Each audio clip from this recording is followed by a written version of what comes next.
అనగనగా మజిలీపురం అనే గ్రామంలో చిన్నబ్బ మరియు గంగాధర్ ఇద్దరూ అన్నదమ్ములు పక్కపక్క ఇళ్లల్లో జీవిస్తూ ఉండేవారు.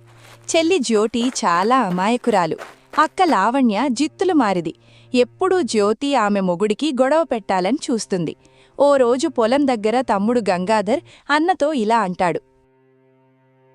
అన్నయ్య, ఇద్దరం వ్యవసాయం చేస్తున్నాం. సమానమైన పంట పండుతోంది. కాని నీ పంటకు ఎక్కువ ధర పలుకుతోంది, నా పంటకేమో తక్కువ డబ్బులొస్తున్నాయి. ఎందుకని? అరే గంగాధర్, నీకు నాకు మధ్య ఉన్న తేడా అదేరా. పంట పండించడం పెద్ద గొప్పగాదు, దాన్ని అమ్మడం గొప్ప. నువ్వేమో ఊర్లో ఉన్న వడ్డీ వ్యాపారి శివకి అమ్ముతున్నావు. అతనెక్కువ ధర ఎందుకిస్తాడు?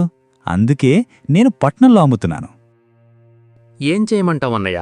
పంట కోసం తీసుకున్న బాకీ కింద పంటంతా జమ చేసుకుంటున్నాడు. మరి తీసుకున్న బాకీ కూడా తీర్చాలి కదా. సర్లే, ఏం చేస్తాం, నా కర్మంతే. సరేనయ్య, నేను వెళ్ళొస్తాను. ఇద్దరూ అన్నా తమ్ముళ్ళు అలా అంటూ అక్కడ్నుండి ఇద్దరూ వెళ్ళిపోతారు. ఇది ఇలా ఉండగా ఇంటి దగ్గర అక్క లావణ్య చెల్లి జ్యోతితో ఇలా అంటుంది. ఏమిటి చెల్లి, నిన్న రాత్రి మీ ఆయన చాలా ఆలస్యంగా వచ్చినట్టున్నాడు కదా. అప్పటిదాకా ఎక్కడున్నాడు? ఏమో అక్క, నేను అలసిపోయి ముందే పడుకున్నాను. ఎప్పుడు వచ్చి పడుకున్నాడో నాకు గుర్తే లేదు. ఏంటి అలా అంటావ్? మొగుడెప్పుడొస్తున్నాడో ఎప్పుడు పోతున్నాడో అసలు ఎక్కడికి పోతున్నాడో చూసుకోకుండా అలా ఎలా ఉంటున్నావే? అసలే రోజులు బాగోలేవు. అక్కా, నువ్వలా మాట్లాడ్డం నాకు అస్సలు నచ్చలేదు. మా ఆయన మీద నాకు పూర్తి నమ్మకముంది. సరే సరే, నీ ఇష్టం. నీ మంచి కోసి జాగ్రత్తగా ఉండమని చెప్తున్నా అంతే. అయినా నాకెందుకులే. అయినా అక్క, నీకెందుకలా అనిపించింది? ఏదైనా చూసావా? చూసినట్టేమీ లేదుగాని నిన్న రాత్రి ఊర్లో ఎవరో అనుకుంటున్నారు. మీ ఆయన అర్ధరాత్రి వెళ్ళి ఎవర్నో కలుస్తున్నాడంట.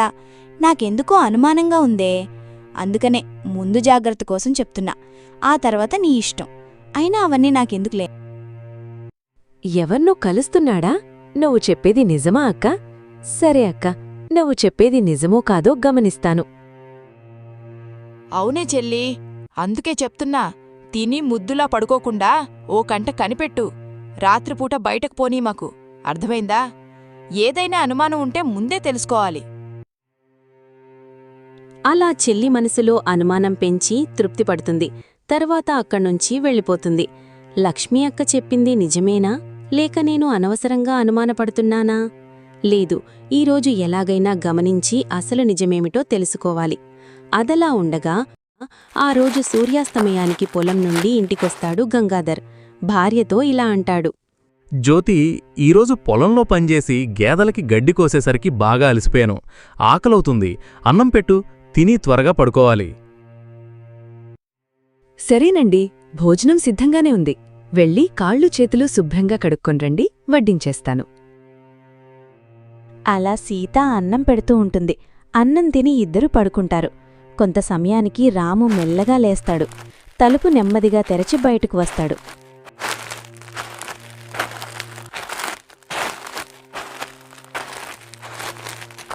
ఏంటి, మనిషి తిని పడుకున్నవాడు పడుకోకుండా నిజంగానే బయటికి వెళ్తున్నాడు? ఎందుకబ్బా? అయితే అక్క చెప్పింది నిజమే అన్నమాట. ఎన్ని రోజులు నా మొగుడు శ్రీరామచంద్రుడనుకుంటే ఇంత మోసం చేస్తాడా? పొద్దునే వెళ్ళి అక్కకి విషయం చెప్పాలి.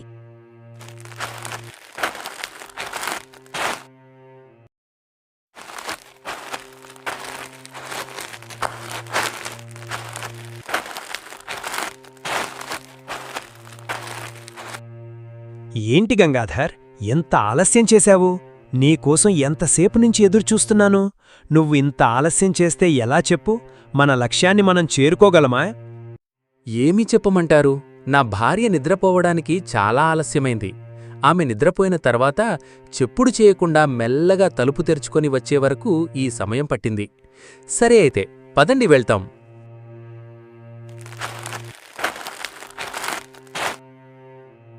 అనుకుంటూ నిద్ర రాకపోయినా పడుకొని మొగుడు గురించి ఆలోచిస్తూ ఉండగా కొన్ని గంటల తర్వాత రాము తురిగి మెల్లగా వచ్చి పడుకుంటాడు.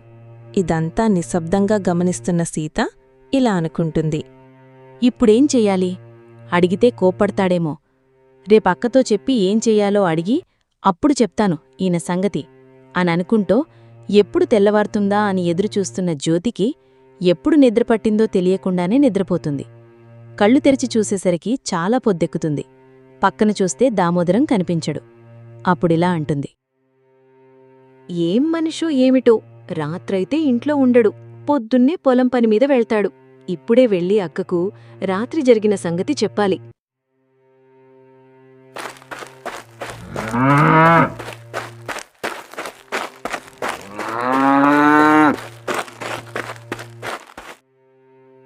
ఏమైందా జ్యోతి? ఇంత పొద్దునే ఎందుకులా కంగారుగా పరిగెత్తుకుంటూ వచ్చావు? అక్కా, నిన్ను నువ్వు చెప్పింది నిజమేనని రాత్రి అర్థమయ్యింది. మా ఆయన రాత్రి నన్ను పడుకొనిచ్చి చిన్నగా లేచి బయటికెళ్ళిపోయాడు.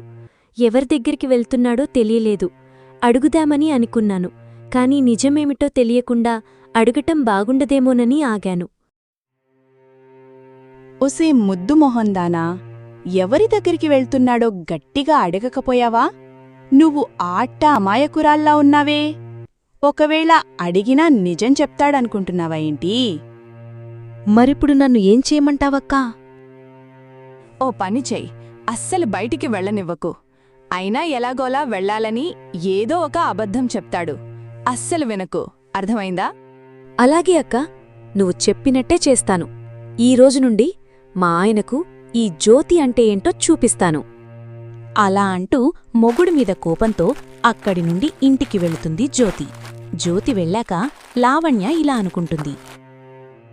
వెళ్ళు వెళ్ళు, ఇక నుండి మీ ఇద్దరి భార్యాభర్తలు గొడవ పడుతుంటే చూసి ఆనందపడతా. ఈ ఆనందం లేక చాలా రోజులైంది.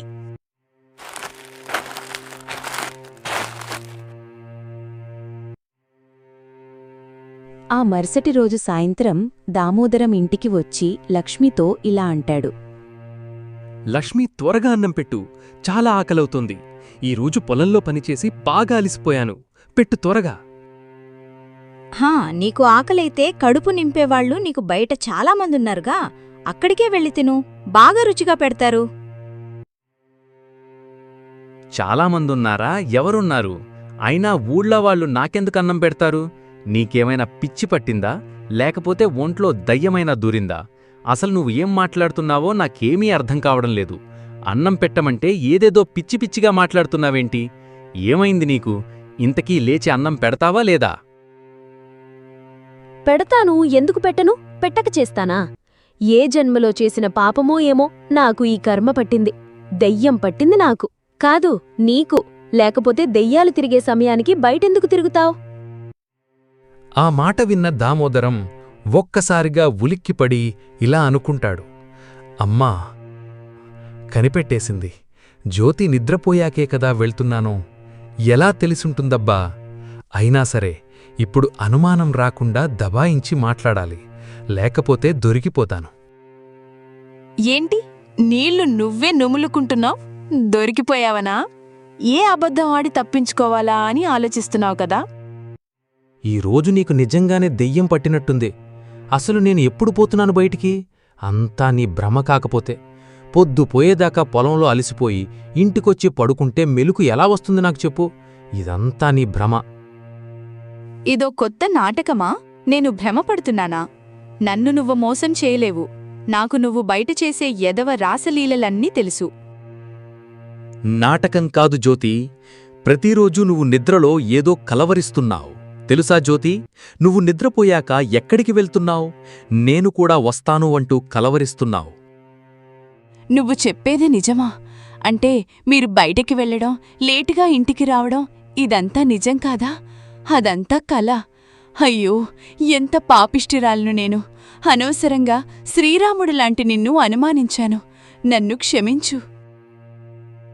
అమ్మయ్యా, ఎలాగోలా గండం గట్టెక్కింది. లేకపోతే ఈరోజు నా పని అయిపోయేదే. అలా ఇద్దూ వాదులాడుకొని ఒకరినొకరు అర్థం చేసుకుని ప్రేమతో కూర్చుని భర్తకు అన్నం వడ్డిస్తూ కబుర్లు చెబుతుంది. భోంచేసిన తర్వాత తను వెళ్ళి పడుకుంటాడు దామోదరం. కొంత సమయం తర్వాత రోజూ బయటకు వెళ్లే సమయం గుర్తొచ్చి చప్పుడు కాకుండా లేచి బయటకు వెళ్తాడు. ఈసారికైతే జ్యోతి మాయం చేసి తప్పించుకున్నాను, కాని ఏదో ఒకరోజు ఖచ్చితంగా దొరికిపోతాను. ఈలోపే ఏదో ఒకటి చెయ్యాలి. అలా వెళ్తూ వెళ్తూ ఊరి బయట ఒక చెట్టు కింద ఒక ముసుగులో ఉన్న మనిషిని కలుస్తాడు. మనమిలా ఎంతకాలం రహస్యంగా కలుద్దాం? నా భార్యకు అనుమానం వచ్చింది. ఇలానే ఇంకొన్ని రోజులైతే అంతా తెలిసిపోతుంది. త్వరగా అనుకున్నది చేసేయాలి. ఒకరోజు గ్రామాధికారి మరియు ఇతర పెద్దలు కలిసి గ్రామంలో చాటింపు వేస్తారు. అహో వినండి వినండి, ఇందుమూలముగా యావన్మంది మన గ్రామ ప్రజలకు తెలియజేయనదేమనగా మన గ్రామంలో దొంగల అలజడి ఎక్కువగా ఉంది. అందువల్ల పడుకునే ముందు తలుపులు సరిగ్గా వేసుకోవలసిందిగా తెలియజేస్తూ ఎవరైనా అనుమానంగా కనిపిస్తే మన సర్పంచి గారికి తెలియజేయాలహో. అసలు ఏందయ్యా నువ్వు? ఎప్పుడు చూసినా పొలం పొలమంటూ పొలంలోనే ఉంటావు. అసలు ఊర్లో ఏం జరుగుతుందో అసలు నీకర్థమవుతుందా? మన గ్రామంలో ముసుగు దొంగలెక్కువైపోయినారు, దొంగతనాలు చేస్తున్నారు. కాబట్టి నువ్వు ఈ రోజు నుంచి తొందరగా ఇంటికొచ్చి పొద్దున్నే లేచి పొలానికి వెళ్ళు. ఏమైందా జ్యోతి? ఇంత పొద్దునే ఎందుకులా కంగారుగా పరిగెత్తుకుంటూ వచ్చావు? అది కాదక్కా, నేను నువ్వు చెప్పినట్టు గట్టిగానే నిలదీశాను. కాని అదంతా నా భ్రమంట. నేను వెళ్తున్నట్టు నువ్వు కలకంటున్నావు అని అంటున్నాడు. నాక్కూడా అప్పుడప్పుడు నేను నిద్రలో కలవరిస్తానని మా నాన్నమ్మ కూడా చెప్పేది. అదే నిజమనుకుంటున్నా. నువ్వు చెప్పినట్టు మా ఆయన చెడ్డోడు కాదక్కా. ఓ సిపిచ్చి మొద్దు, మరి ఇంత అమాయకంగా ఉన్నావేంటి? నిన్ను మాయ చేశాడే. నిన్న రాత్రి ఒక మూసుగు మనిషిని కలవడం నేను చూశాను. ఓ పనిచేయ్, రేపు రాత్రికి కూడా ఖచ్చితంగా వెళ్తాడు. అప్పుడు నువ్వు కూడా అనుమానం రాకుండా వెనకాలే వెళ్ళు. నిజమేంటో నీకే తెలిసిపోతుంది. సరి అక్క, ఈ రాత్రి నువ్వు చెప్పినట్టే చేస్తాను. ఇంక నేనింటికి బయలుదేరుతాను. చాలా పనున్నది ఇంట్లో నాకు. అలా జ్యోతికి తన అక్క మాటలకు ఇంకా అనుమానమెక్కువై ఆ రోజు రాత్రి పడుకున్నట్టుగా నటించి తన భర్త దామోదరం బయటకు వెళ్లగానే వెనుకాలే నిశ్శబ్దంగా వెళ్తుంది జ్యోతి. అక్కడ ముసుగు మనిషిని కలవడం చూసి ఆశ్చర్యపోతుంది. అంటే అందరూ అనుకునే దొంగ మా ఆయనే అనమాట. అబ్బబ్బా దేవుడా, నా కళ్లతో చూసి నేను భరించలేకపోతున్నాను. వ్యవసాయం చేస్తున్నానని చెప్పి దొంగతనాలు చేస్తున్నాడా? దొంగతనాలు చేసినా బంగారం డబ్బు తీసుకుపోయి ఉంచుకున్నదానికి ఇస్తున్నాడా? గోవిందా గోవిందా, ఇక లాభం లేదు. వెంటనే వెళ్ళి ఈ విషయాన్ని సర్పంచ్ గారికి చెప్పి మా ఆయన సంగతి చూస్తాను. హాయిగా వ్యవసాయం చేస్తున్నాడు. ఇదేం పాడుబుద్ధి? ఆయన దొంగతనం చేసిన సొమ్ము ఎక్కడ దాస్తున్నాడు? జ్యోతి మరుసటి రోజు ఉదయాన్నే సర్పంచ్ గారింటికి బయలుదేరి వెళుతుంది. ఇంటి దగ్గరికి వెళ్లగానే ప్రజలు గుమిగూడి ఉంటారు. అందరి ముందు ఇద్దరు వ్యక్తులు ముసుగులతో నిలబడి ఉంటారు. వాళ్లని చూసి జ్యోతి కంగారు పడుతూ సర్పంచ్తో ఇలా అంటుంది. సర్పంచ్ గారు, ఈ ఒక్కసారికి మా ఆయన్ని వదిలేయండి. ఇంకెప్పుడూ ఇలాంటి తప్పు చేయకుండా నేను చూసుకుంటాను. ఏదో బుద్ధిగట్టి తిని ఇలా చేశాడయ్యా సర్పంచ్ గారు. కావాలంటే ఈ ఊరి నుండి ఎక్కడికైనా వెళ్ళి బతుకుతాం. వదిలేయండి మమ్మల్ని. సరే అయితే నువ్వు ఇంతలా అడుగుతున్నావు కాబట్టి ఒరేయ్, ఆ ఇద్దరు ముసుగులు తీయండిరా. ఆ విధంగా సర్పంచ్ అనగానే అనుచరుడు వెళ్లి ముసుగులు తీయగానే జ్యోతిపాటు ఊరి జనం ఒక్కసారిగా ఆశ్చర్యపోతారు. ఎదురుగా లావణ్య భర్త చిన్నప్ప తల వంచుకుని నిలబడతారు. అప్పుడే వెనక నుండి దామోదర్ ముందుకొస్తాడు. అయ్యా సర్పంచిగారు, ఇంతకాలంగా మన గ్రామంలో జరుగుతున్న దొంగలు ఇప్పటికి దొరికారు. అయ్యో అన్నయ్య వదినా, మీరా?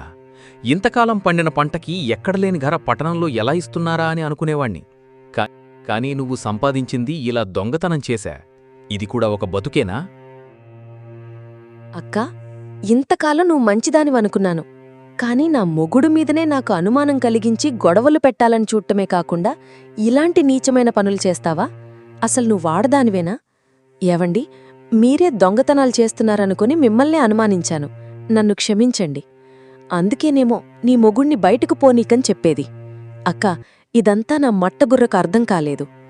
ఎంత పెద్ద నాటకం ఆడావక్క. ఎన్ని రోజులు దొంగతనం చేసిన సొమ్ముతో సుఖపడ్డారు. ఇప్పుడు చూడు ఏం జరిగిందో. ఏవండి, చెప్పుడు మాటలు విని నేను మిమ్మల్ని అనుమానించాను.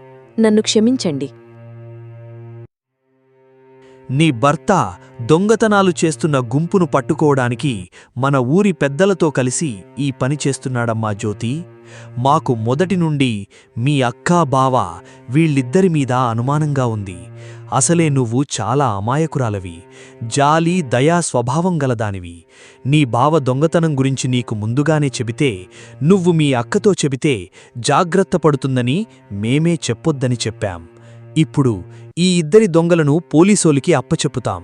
కాని ఒక్క మాట గుర్తుపెట్టుకొని మన గ్రామ ప్రజలారా, కష్టాన్ని, నీతిని, నిజాయితీని నమ్ముకుని బ్రతకండి. మీరు జీవితంలో చెడిపోరు, ఎప్పటికైనా గొప్పవారవుతారు.